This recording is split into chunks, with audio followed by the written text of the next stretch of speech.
Well, just a warning in terms of that case, please try not to violate the rights of those people and make and apply the crime ex post facto.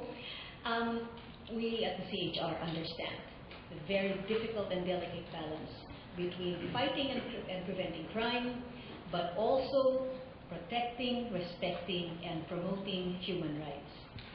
And while, yes, there is a need, definitely, and there is a human rights aspect in terms of fighting some cyber crimes, especially the attacks on women and children. So thank you for putting that in.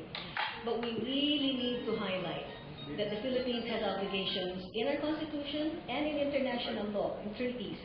Hindi pinaka-importante itong cyber security, the covenant on cyber crime.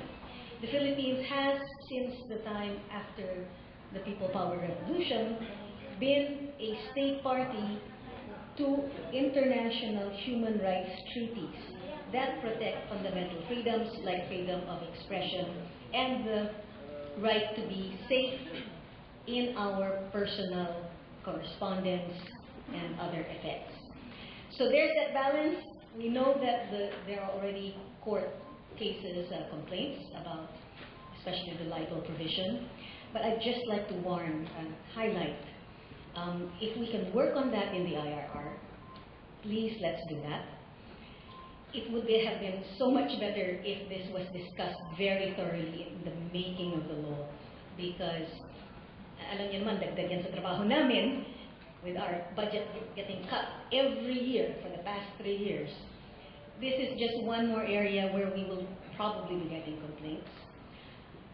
The Philippines had already been told by the UN treaty body on civil and political rights that the existing RPC on libel is not consistent with our obligations.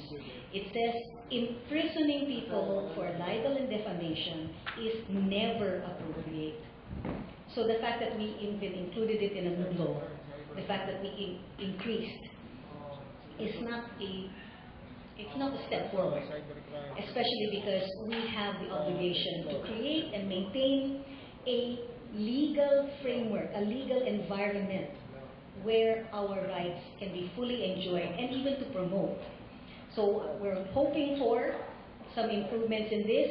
Definitely we look forward to the steps as ASEC had mentioned in guarding the people who are supposed to be implementing it, but we also promise that the CHR will be active in formatting, formulating any such IRR, but we will also be watching. Thank you. Thank you, Commissioner.